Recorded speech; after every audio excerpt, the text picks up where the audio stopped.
Scala niente che c'è na c'è no se ne oh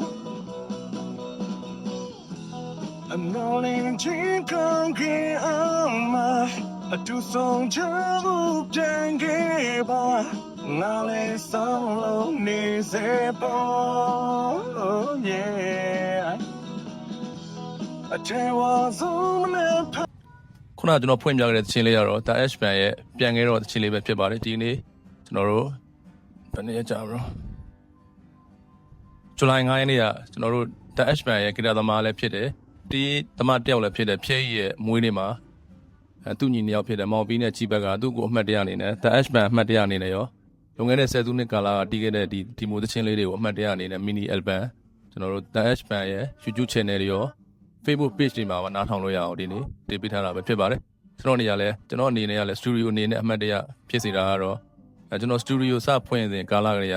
သူဖြတ်တန်းခဲ့ကြတဲ့ဝါသနာတူလူတွေပဲဖြစ်ပါတယ်ဒါ H band မဖြစ်ခင်ကလေးကကျွန်တော်တို့ဖြဲကြီးမောင်ပြီးကြီးဘက်တို့ကလည်းကျွန်တော်တို့ studio မှာကျွန်တော် Misty Moon studio မှာအမြဲတမ်းဝင်ထွက်လုပ်တဲ့ chart တွေပဲဖြစ်ပါတယ်အမြဲတမ်း demo song လေးတီးထားတယ်သူတို့ဝါသနာပါတဲ့သချင်းကိုပဲဒီဇိုင်းမဲ့လုပ်ခဲ့ကြတဲ့သူတွေပဲဖြစ်ပါတယ်ဒီချင်းလေးဒီမိုဆောင်းအနေနဲ့ရလဲအဲ့တုန်းကကျွန်တော်တို့ Misty Moon မှာပဲတီးခဲ့တယ်သူတို့ပဲရေးထားတဲ့ချင်းလေးတွေဖြစ်ပါတယ် drum ကတော့အဲ့တုန်းကတန်းနေတီးတယ်မမဲရပြောမယ်ဆိုအဲ့ချင်းဒီမိုဆောင်းအကုန်လုံးကတော့ကျွန်တော်တို့ Misty Moon မှာနေတဲ့ဖြိုးရပဲမတင်ဆွဲထားပေးတာပဲဖြစ်ပါတယ်ကျွန်တော် studio အနေနဲ့ကလည်းဖြိုးရစုံသွားလဲအတွက်လည်းဒီချင်းလေးတွေကအခုချိန်မှာပြန်လာထောင်းရကျွန်တော်အတွက်လည်းအမှတ်တရပို့ပြီးဖြစ်ပါတယ်နောက်ပြီးအဲ့ချင်းလေးတွေကလည်းအဲ့တုန်းကဒီမိုစတီးကြတဲ့ကျွန်တော်တော်တော်ကြိုက်တဲ့ချင်းတွေပဲဖြစ်ပါတယ်ခုနကျွန်တော်ဖွင့်ခဲ့တဲ့ပြန်ခဲ့တော့ချင်းဆိုရင်လည်းအဲ့တုန်းကသူတို့လာတီးကြတဲ့ကျွန်တော်တော်တော်ညှိခဲ့တဲ့ချင်းတစ်ပုဒ်ပဲဖြစ်ပါတယ်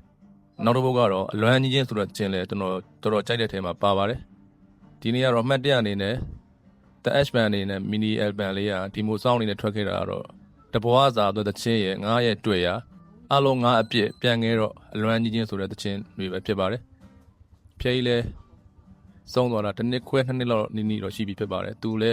သူညီနှစ်ယောက်ရော The H band အနေနဲ့ရောဒီနေ့အမှတ်တရထွက်လာတဲ့ဒီချင်းငွေလေး mini album လေးကိုသူတနေရာနေနားစင်နေမှာသိကြပါတယ်သူရဲ့ဒီချင်းလေးကတော့ကျွန်တော်တို့ The H band နဲ့ YouTube channel ရောနောက်ပြီး The H band Facebook page မှာနားထောင်လို့ရပါတယ်ကျွန်တော်မိတ်ဆွေတွေကိုတော့ကျွန်တော်ဒီချင်းလေးတွေကိုနားထောင်သိကြပါတယ်ဘာလို့လဲဆိုတော့တော်တော် YouTube ပြီးလုပ်ခဲ့ကြတဲ့ချင်းတွေပဲဖြစ်တဲ့အတွက်ကြောင့်မို့လို့လုံးဝလက်လက်ဆက်ဆက်သချင်းတွေနားထောင်အောင်မှာဖြစ်ပါတယ်ကျွန်တော်စတူဒီယိုအနေနဲ့လည်းဒါကတော့အမှတ်တရဖြစ်ခဲ့တဲ့ဒီမိုဆောင်းလေးတွေပဲဖြစ်ပါတယ်အခုလိုကျွန်တော် flow လေးကိုအဆုံးထိကြည့်ပေးတဲ့အတွက်အားလုံးကိုကျေးဇူးတင်ပါတယ်ဗျာ